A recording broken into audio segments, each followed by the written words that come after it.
Hello guys, welcome to our channel. Xiaomi Redmi series ধীরে ধীরে বাংলাদেশের মানুষের কাছে অধিক জনপ্রিয়তা লাভ করছে, কারণ এই সিরিজের ফোনগুলো বাজেটের মধ্যে বেস্ট স্পেসিফিকেশন প্রোভাইড করে। Redmi Note 8 Pro এর গান সাকসেসের ফলে রেডমি তাদের আরেকটি নতুন স্মার্টফোন Redmi Note 9 Pro ফোনটি রিলিজ করতে চলেছে। তার কারণ রেডমি কোম্পানি প্রতি বছরই দুটি করে নতুন স্মার্টফোন রিলিজ করে। উদাহরণস্বরূপ গত বছরে অর্থাৎ 2019 সালে রেডমি কোম্পানি দুটি ফোন রিলিজ করেছিল। প্রথম দিকে অর্থাৎ আনুমানিক মার্চ মাসের দিকে Note 7 Pro রিলিজ করেছিল। আবার ওই বছরেই শেষের দিকে আরেকটি ফোন রিলিজ করেছিল যেটা Note 8 Pro। এর ভিত্তিতে রেডমি কোম্পানি তাদের Note 8 Pro ফোনটির পর Redmi Note 9 Pro এই ফোনটি রিলিজ করবে 2020 সালে। সো এই ভিডিওতে কথা বলবো এই ফোনটির ওভারঅল কোয়ালিটি এবং স্পেসিফিকেশন, এবং Xiaomi 2020 সালের এত ফোনের ভিড়ে তাদের ব্র্যান্ড ভ্যালু বজায় রাখতে পারবে কিনা সেটা আজকে ভিডিওতে শেয়ার করব। সো অবশ্যই পুরো ভিডিওতে সাথে থাকবেন। যারা চ্যানেলটা সাবস্ক্রাইব করেন অবশ্যই সাবস্ক্রাইব করে পাশে থাকা বেল আইকনটি প্রেস করে দিবেন, আর যারা অলরেডি সাবস্ক্রাইব করেছেন তাদের থ্যাঙ্কস।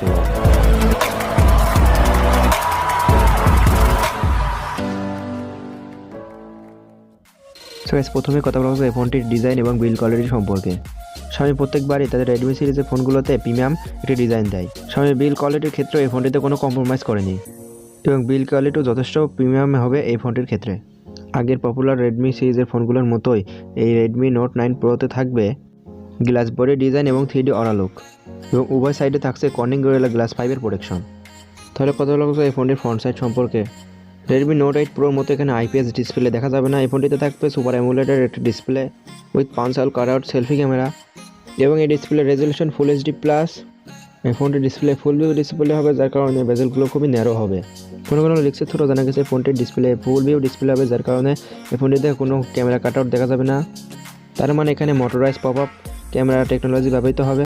পার্সোনালি আমার মনে হয় এই ফোনটিতে ক্যামেরা কাট আউট হিসেবে পাঞ্চল ক্যামেরা ব্যবহৃত হবে, কারণ এটি 2020 সালের ট্রেন্ড। তাছাড়া অনেক বড় company pop up camera discontinue করেছে তাদের ফোনগুলোতে। তাছাড়া আমাদের কমেন্ট করে জানতে পারেন এই ফোনটিতে পপ আপ ক্যামেরা থাকবে না পাঞ্চল ক্যামেরা থাকবে, এবং কোনটি থাকলে অনেক ভালো হতো। এবার Redmi Note 9 Proতে থাকছে অপটিক্যাল ইন ডিসপ্লে ফিঙ্গারপ্রিন্ট, যেটা যথেষ্ট ফাস্ট এবং অ্যাকুরেট। তাহলে এর কথা বলা হবে এই ফোনটির পারফরমেন্স সম্পর্কে। Xiaomi তার Redmi Note সিরিজে প্রতিবারই কিছু ইনফরমেটিভ এবং এক্সপেরিমেন্ট করে। যেমন Redmi Note 7 Proতে ছিল স্ন্যাপড্রাগন 675 প্রসেসর, আবার Redmi Note 8 Proতে ছিল MediaTek Helio G90T প্রসেসর। সেই ধারণা থেকে আমরা বলতে পারি Redmi Note 9 থাকবে অনেকটি পাওয়ারফুল প্রসেসর।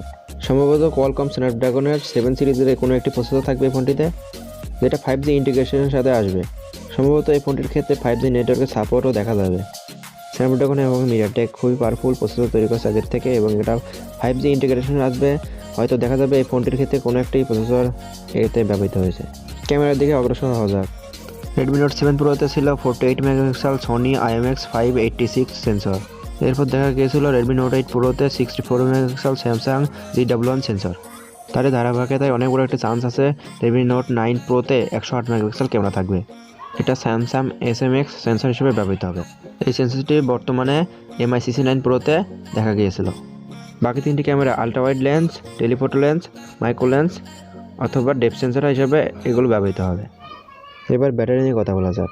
তো Xiaomi Redmi সিরিজের ব্যাটারি অনেক ভালো ট্র্যাক রেকর্ড রয়েছে। এই ফোনটিও তার ব্যতিক্রম নয়, এই ফোনটিতেও ভালো ক্যাপাসিটির একটি ব্যাটারি ব্যবহৃত হবে। ক্লিক্স থেকে জানা গেছে ফোনটিতে অ্যাটলিস্ট 5000 mAh এর ব্যাটারি থাকবে। এতে ফাস্ট চার্জিংও থাকবে, এবং সেটা অনেকটা আশা করা যাচ্ছে 30 ওয়াটের ফাস্ট চার্জিং। এছাড়াও থাকছে 3.5mm audio Jack, USB Type-C port, NFC এবং সকল ধরনের প্রয়োজনীয় সেন্সর। এর কত লাখ প্রাইস সম্পর্কে। এই ফোনটির প্রাইস কত হতে পারে বাংলাদেশে? অন্যান্য রেডমি সিরিজের ফোনগুলোর মতোই প্রথম থেকে এই ফোনটির প্রাইস হতে পারে 20 থেকে 25,000 টাকার মধ্যে। তবে প্রাইসটা ফিক্স নয়, কিছুটা আপ ডাউন করলেও করতে পারে। এই ছিল Redmi Note 9 Pro এর একটি বিস্তারিত রিভিউ। তাহলে দেখা হবে নতুন কোনো ভিডিওতে। ততক্ষণ ভালো থাকবেন, সুস্থ থাকবেন, টেক কেয়ার। আর যারা চ্যানেলটাকে সাবস্ক্রাইব করেন অবশ্যই সাবস্ক্রাইব করে পাশে থাকা বেল আইকনটি প্রেস করে দেবেন। আর যারা অলরেডি সাবস্ক্রাইব করেছে তাদের থ্যাঙ্কস এ লট।